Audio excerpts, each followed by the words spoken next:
back to New Day. So a walk down memory lane there. Now we're profiling one of Ghana's most legendary veteran actresses, Grace Omaboe, aka Maame Dokono. It's such an honor for me personally to get to meet her, because I think like most of us, from we've watched your films. Yes. By the fireside. By the fireside, Keteke or Bra, you name it. Definitely one of our actors up here. Let me ask, you took a break from our screens for a while. What was the reasons for that? Well, I did because I wanted to have a rest. My doctor advised me to have a rest because, as you're growing, you have a lot of these better diseases, getting, and if you don't take care, you drop dead one day. So my doctor advised me after my court case. And then I decided to take it easy by traveling, visiting my children. Nice. There are a whole lot of them abroad. And then when I came back, I decided to concentrate on my school. I've started a school, a normal school, not an orphanage. Not an orphanage. Yes, and so I was very busy trying to put things right there. I think I started going into movies again last year, the last half of the year. Wonderful. So I've done one movie which is yet to come out. I didn't produce it anyway. But you also did Quick One Nancy, which Akosia was here earlier. Yes. That she was on. Okay, so you've taken a rest. You're coming back on our screens. Yes. Looking at the time you were away, and the time you're coming back and seeing what the industry, I always quote unquote industry, is doing now. Are you happy with where our films are now, movies and TV, our theater, where it is now? Well, it's improving. I mean, I cannot come and sit here and criticize them. I see a lot of young women like you, Sparrow Production, from Paul Manson and the rest. They are trying. And then you have the Kumasi type also coming in. Everybody is trying. And I think what we need is a little bit of input here and there, financially, and then educationally, especially those that are coming from Kumasi and the rest. And I think we'll get somewhere one day. I don't want to criticize anybody. They are all doing well. We are all doing well. Yes, they are all doing well. I see a lot of flashy movies these days with Venus Films and, Kwawansa and Co. Those that I see, a lot of improvement on ours. Nice. That's what I'm saying. Nice. Yes. Okay, now Maame Dokono is like a brand. Businesswoman, actress, mother, so forth. The politician. I want to know about that political side of you. You want to know about that? I also refused. I said to myself I wasn't going to talk about politics again, but I'll just say a little. My mother comes from the Eastern Region constituency known as Rim constituency.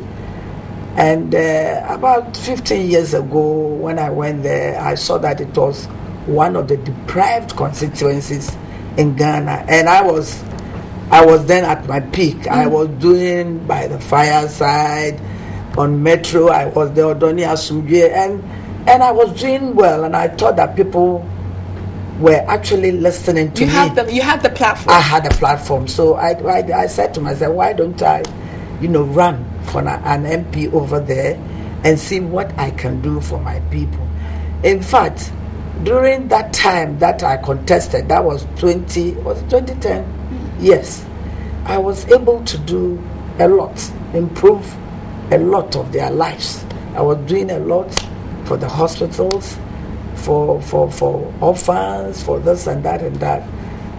And then I lost because it was a strong MPP constituency. It's in the... Yes.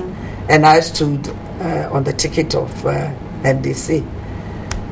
But when that passed, I rested for some time, and I thought of trying again with my own party, which was MPP. And that in MPP it's very difficult to win the primaries if you don't have money. Oh yeah. Yes, you need to. Well, politics in general. Politics in general, yes. Yes. So I lost the primaries. Once, and I said to myself I wasn't going to go again. I wanted to try this time again, but I understand, that's what I've heard, that I need about 3 billion to be able to run and run well. So I said, is that 300,000 new Ghana cedis? 3 billion Ghana like three? cedis. Oh, billion. 3 new cedis. That's what somebody told me. That's what. I hope that's not true. Oh yes, because in the primaries these days you've got to advertise a lot. Apart from the advertisement, the candidates that have been selected, the delegates, you need to give them things like fridges, TVs, and whatnots, and what. I hear that this time some of them are going to give out cars. Hey. Who am I? My car is even broken down. I don't even have a good car, good 4x4 and all that. So I said to myself, let me get out. Just get out. But the people want me. They are still crying for me. I said that I don't have the money to go. It's a political thing. Okay. Yes. Let me ask, because I remember there was a lot of love and hate when you're in the public eye. They'll love you 1 minute, exactly, and they will tear you down. Exactly. They will tear you down. So it's almost like it's something we expect, once you're in the public eye. For someone that people love you so much, people love you, but there was a time where it's like they turned against you. Right. I've heard all sorts of things about you. I'm sure you've heard it yourself too. Yes, a lot. Good and bad. How does that make you feel? It makes me feel strong. It makes me know how people are. It's actually strengthened me. It's actually taught me how to live and live well, how to move with people and all that. Yes, I don't regret. I don't regret it at all. At first, when it happened, I said, "Hey, Ghanaians, Omaboe, helping people, children, women in need. I mean, if you talk about defilement and rape, it's me." And I was going to court for others, giving women shelter and all that. Look at how you're tearing me apart. So, in fact, I was broken, But after some time at the court, I saw that that is how the world is. And in fact, that is what made me sick, Because all the stress. Oh, yes, the stress. There was a lot of stress. Because I think some people were actually pinning their toes down so that I would be in prison. Oh yes, it was political. So that even if I go for how do you call it, where to the cells for a weekend, they destroyed me. No. Oh, just to send be put at the cells. Wow. Okay. For the weekend, because they came to arrest me on Friday. And I said I wasn't going to go to the cells or anywhere that Friday. If they had been able to place me in the cells for even the weekend, it would have destroyed my what I've built for so many years. And thanks be to God, I came out victorious. And now I sit down and look back, and I know how to live with people. Let me ask you now, because in life people go through all sorts of things. Right. You're somebody that said so held. I'm sure there's a lot of people around you. When your court case happened, did you have people stop calling you? People, your so-called industry friends, the actors, the producers, directors, the people maybe you used to work with. My dear, when they would start, how did they stopped? And your friends said, they stopped. They refused to come to me. Even I was thinking that some of the actors and actresses that I knew will follow me to rally court. behind you. Yes, but only a few. I was surprised. I was shocked. They pretended as if they didn't know me. Those that have even helped. And I said, well, now it's between me and my God. It's only God that can save me. And my Lord saved me so nicely. And but when I came back, they started calling. And I've been calling them. I've forgiven everybody.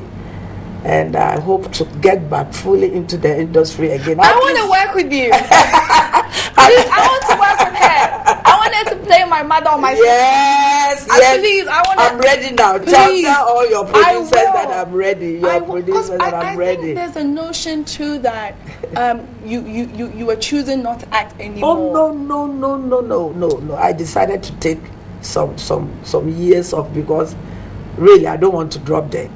My children even were so angry with me because they've been telling me, stop, we need you. We need you, Mommy, please come and say abroad we are here. I mean, I have doctors and whatever. Six children. Some of them work at the World Bank. Wow. And I have the two last ones here at Legon. One is in the final year, the other is in the second year. So why should I let people kill me? And when I can even live without working. So this was my attitude then. I'm living. Is it the love of and the passion for the acting? Yes. Okay. Because sometimes I sit down with the TV, when I see movies, I want to take part. I remember here, the studios and all that, when we're doing By the Fires, and when we're doing a lot of programs in TV3, So I sit down and I feel like acting.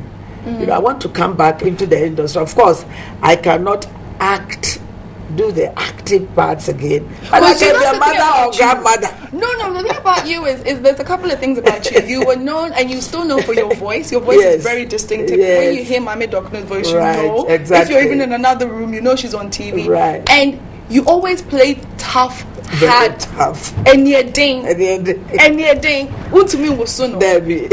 So when you're coming back, are we going to see you? Because I don't think I can ever imagine you playing some dormant person. Are you back with the same Maame Dokono we know, or you wanna, change it up a little bit? A little bit, because I remember the last movie that I said I played, the one that is yet to come out. They produced a young woman and a man from abroad. Nice. They said, we want you to play the hard part. Can you do it? I thought I got the script, read it, thought about it for some time. I was going to tell stories to the children. The children need to change. They need to know our culture. We've got to educate them well. And an answer story will educate them well. This is how I see it, because we were trained that way. You want to change a child, and you don't go straight, but you go about it in a story form. Even if you do that, the children become brighter. And it's enjoyable. It's enjoyable, So when I'm able to get sponsors, I think I will do By the Fireside. Nice. And a simple talk show. Yes. And simple. Yes. Okay, it pains me, like literally pains me. I wish I could talk to you for the next 1 hour, but we're almost out of time. Okay. The last question I'm going to ask you is advice. Now it's very trendy. People always send me messages, I should make them actors and actresses, and I'm like, please, I'm looking for my next acting job. Right. But what do you advise the up and coming actors who want to get into this field, especially with the realities of it, when they love you when you're up and they can drop you down? Yes. So what advice do you give them? I will say that they should be themselves. They should be focused. You want to be an actor or an actress, you shouldn't rush into something and get yourself into trouble. When you are good, and even they give you a little role in a movie and you play it well, somebody will notice you and eventually you will climb up. Don't rush. I always tell the girls or the women, don't rush, don't give yourselves to some producers, directors, and they are always there to grab you and give you roles. Oh yes, for a price. For a price. If you do that, you're going to lose your destiny. Just remain focused and then concentrate on what. Do it well. Even if it's a small little role, do it well, and you will get there. Wonderful advice there. Okay, the one with the most unique voice, and I think that there's can never be any other Maame Dokono. That's it. It's such a pleasure to have you joining us here, or joining me on New Day. Okay, so Nanaba has joined myself and Grace Omaboe and Sandra, and we just want to. They're doing like appreciation. No, we love antique. In fact, no. But It's been a great show. No, it's okay. It's okay. It just goes to show how legendary. No, I just want her to know that she has no idea the number of women she has inspired in this country. Oh, thank you. You know, I can tell without a shred of doubt that if you take 6 women and you ask them which TV personality has influenced you so much over the years, Auntie Grace is named. She blazed the trail for a lot of yes, trailblazer. Thank you. And I'm glad you're coming back. We are very grateful, Auntie Grace. I'm so happy to be with you. We'll see you on Monday. Stop that, I see you children and I admire you so much for what you're doing. Have a great weekend. Thank you, and we're looking forward to seeing you again On screen. On screen. Yes. And we'll see you on Monday.